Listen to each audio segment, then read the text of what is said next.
කොහොමද ඉතින් ඔන්න අද ලස්සන වීඩියෝ එකක් අරගෙන ආවා. ඔයාලා දකින්න මේ දවස්වල ගොඩක් වෛරල් යන වීඩියෝ එකක් තමයි අර පේපර් සිසර් කියලා මේ ඒක කරලා දිනන කෙනා කෑම කන්නේ. අන්න ඒ ගේම් එක. ඉතින් මේ පාර ඉස්කෝලේ නිවාඩුවට හස්බන්ඩ්ගේ අක්කලා යාළගේ ළමයිනුයි ආවා. ඉතින් මං හිතුවා යාළත් එක්ක මේක කරන්න ඕනි කියලා. මේක අපි අතර මෙතන නම් මේ රයිස් තියෙන්නේ ෆස්ට් ටයිම් නේ කරේ කට්ටියත් එක්ක ඒ හින්දා පොඩ්ඩක් වීඩියෝ එක අපි කරනකොට කතා කරන්නේ නැතුව තමයි කරලා තියෙන්නේ. ඒකයි මට මේ වොයිස් කරන්න ඕනේ. කට්ටිය මතින් කරනවා විතරයි පේපර් සිසර් රොක් කියලා කටින් කියන්නේ නැහැ. මේක නිකන් වීඩියෝ එක දැම්මොත් බෝරින් වගේනේ. මේ ඒ නිසා මම වොයිස් කරන්න හිතුවේ. ඇත්තට මේක මාර ෆන් ගේම් එකක්.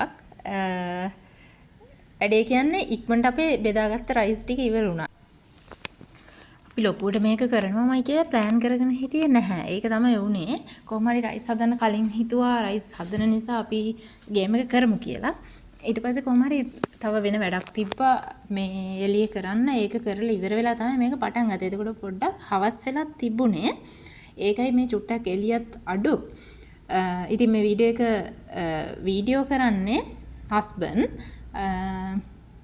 මෙතන දැන් අපි මෙතන පේපර් සිසර් රොක් කියලා කතා කරේ නැති වුණාට අක්කලා අයියලා ටිකයි හස්බන්ඩ් ඒ කට්ටිය මෙතන ඉඳන් hina වෙනවා කෑ ගහනවා කතා කරනවා ඒ ඔක්කොම විතර මම ඒ ඔක්කොම වොයිස් ටික අයින් කරා. අයින් කරලා තමයි අර දැන් මම වොයිස් කරන්න හිතුවේ. අවශ්‍යම ටික අපි කියන්නේ නැති නිසා. කොහොම හරි මේ ඇත්තටම මාර ෆන් චුට්ට වෙලාව පොඩි ළමයි ටිකත් ගොඩාක් සතුටු වුණා. මම ඊටත් වඩා සතුටු වුණා. වැඩේ ගැන අපිට මේකට තව බත් ටිකක් බෙදාගන්න තිබුණා. තව ටිකක් කියලා කරන්න තිබ්බා. මේ කොහොම හරි මට නම් කන්න ලැබුණේ දෙපාරක් වගේ. ලොකු වෙලාවක් කන්න උන්නේ නැහැ. මෙන්න මේ දෙතුන් පාරයි තව එක පාරක් වගේ තමයි කොහොම හරි කන්න පුළුවන් උනේ මට.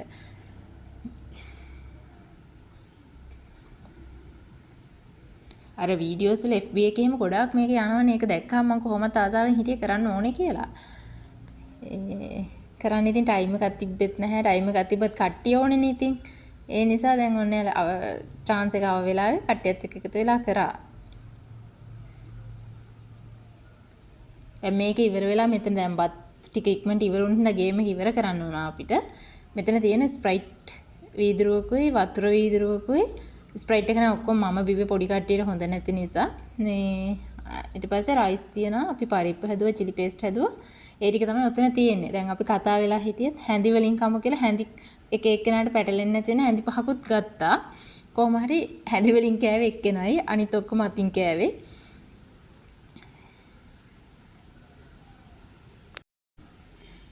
එක්කෙනයි මේ දෙන්නයි අතින් කෑවේ. 4 දෙනෙක් ඉන්නේ. දිදුයි මමයි චූටි එක්කෙනයි මමයි අතින් තමයි කෑවේ. ඊට පස්සේ දැන් කොහොම හරි මේක ඉක්මනට ඉවර වුණ නිසා අපි කරපු වැඩේ ආයේ හැමම තව චුට්ටක් රෑ වෙන්න කලින් මේ තව පාර කට්ටියම කන්නත් බඩේ ඉඩ තියෙනවා කියලා කිව්වා. මොකද අපි දවල්ට මේක හැදුවට දවල්ට කන්න නැතුව තමයි වැඩේ පටන් ගත්තේ. නැත්තම් තරඟෙට කන්න බැරි වෙනවනේ. ඊට පස්සේ මෙතන බත් චුට්ටයිනේ තිබ්බේ. ඒ නිසා අපි හැම මේ තරඟ ඉවර කරලා ආයෙත් තව තරඟයක් තිබ්බා වෙන කැම ටිකක් අරගෙන. මම මේ වීඩියෝ එක වෙනම දාන්නම් ඔයාලට. දැනට මේක බලන්න. ඔයාලත් කරලා බලන්න. ඒක ඇත්තටම මාර ෆන්නට ගෙදර කට්ටිය එකතු වෙලා කරන්න නියම ගේම් එකක් ඒක. හැබැයි ඉතින් කැම ජාති තව ගොඩාක් තියෙන්න ඕනේ. ගමේ ගිය දවසක මම ඒක හොඳටම කරලා ඉවරන. ඒතකොට කට්ටිය ගොඩාක් ඉන්නවනේ.